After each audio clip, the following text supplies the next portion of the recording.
Architecture et aménagement, c'est un bureau qu'on a créé avec mon associé Joël André il y a une trentaine d'années et qui s'est développé à la fois au Grand-Duché et en Belgique. Et nous comptons actuellement 8 personnes dans notre équipe qui sont réparties sur différentes tâches, dessin, conception, suivi de chantier. La spécificité d'architecture et aménagement, c'est justement de ne pas avoir de spécialisation. Et donc nous prenons à bras-le-corps des projets de différentes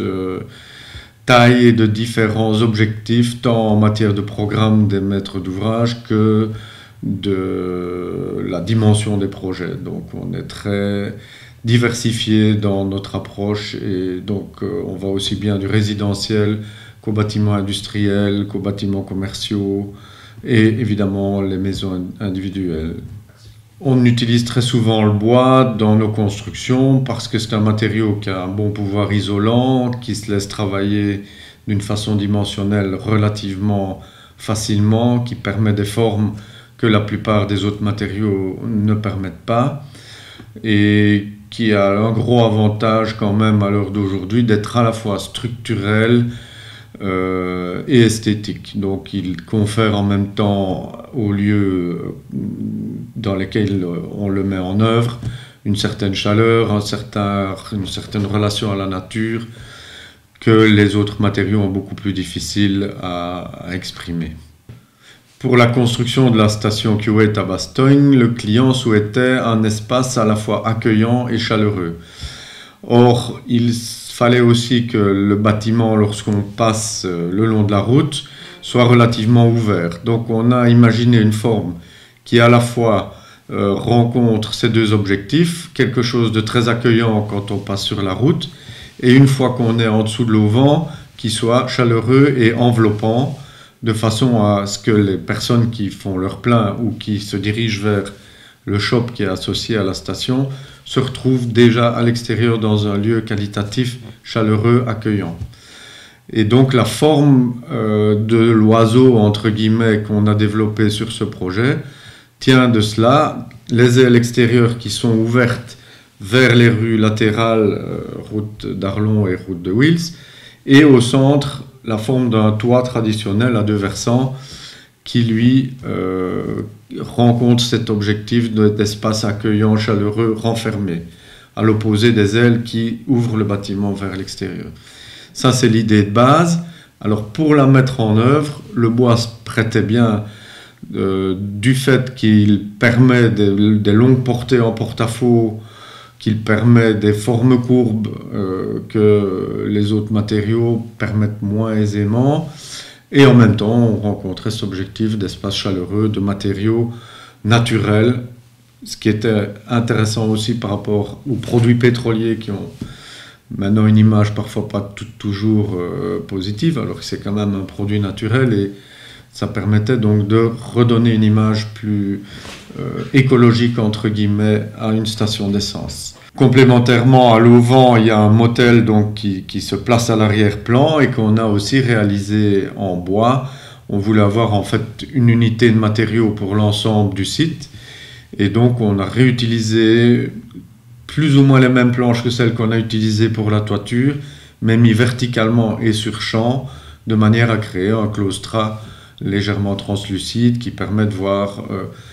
légèrement depuis l'extérieur vers l'intérieur, mais principalement de l'intérieur vers l'extérieur.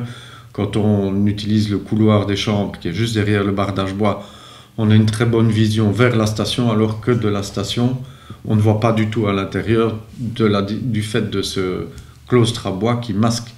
très fort la vue quand on n'est pas perpendiculaire aux planches. Donc on ne voit pas en fait le couloir des chambres qui est juste derrière le bardage bois. Les gens voient très bien la station, mais de la station on ne voit pas les gens qui circulent et qui sortent de leur chambre directement avec vue sur la station.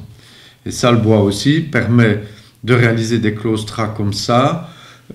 parce que son prix de revient n'est pas trop élevé. On peut utiliser des sections d'une certaine importance sans faire exploser le prix, comme ce serait le cas si on voulait faire ça en acier, etc. Le bois, en plus, présente une très bonne résistance par rapport aux agents climatiques. Ici, c'est un bois qui a été traité à cœur en autoclave, donc qui vieillit naturellement, qui ne demande pas d'entretien et qui va pouvoir vivre comme ça une trentaine d'années certainement sans problème en extérieur, sans qu'il y ait le moindre besoin d'entretien, de traitement ou autre. Le futur de notre bureau, c'est de développer des projets de plus en plus technologiques, de plus en plus pertinents en matière de solutions techniques par rapport aux différents matériaux, d'aller plus loin aussi dans la recherche en termes de qualité d'espace et qualité d'habitabilité des lieux qu'on dessine et qu'on conçoit dans la plupart de nos projets, qui sont encore une fois très variés, de l'habitat à des projets professionnels, industriels.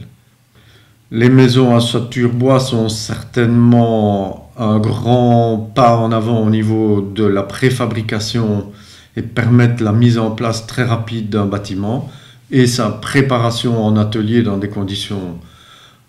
atmosphériques bien plus agréables qu'un chantier traditionnel en maçonnerie où on est exposé aux intempéries, aux aléas du temps. Donc l'ossature bois a cet avantage de pouvoir être transporté, assemblé sur place dans des très grandes dimensions et d'intégrer déjà la plupart des technologies dans les parois en bois préfabriquées. Si on veut arriver à rester en adéquation entre les budgets des candidats bâtisseurs et la réalité du terrain, il faut qu'on réalise des économies dans tous les secteurs, pas seulement réduire la taille du logement, il faut une réflexion au niveau de l'ensemble des ingrédients du bâtiment, électricité, chauffage, sanitaire, autant que la forme du bâtiment lui-même et sa structure. Le bois a l'avantage de pouvoir permettre d'intégrer toutes ces techniques dès la conception, dès la réalisation en atelier, donc avec des rendements beaucoup meilleurs, avec des possibilités techniques beaucoup plus élaborées, puisqu'on est dans un atelier.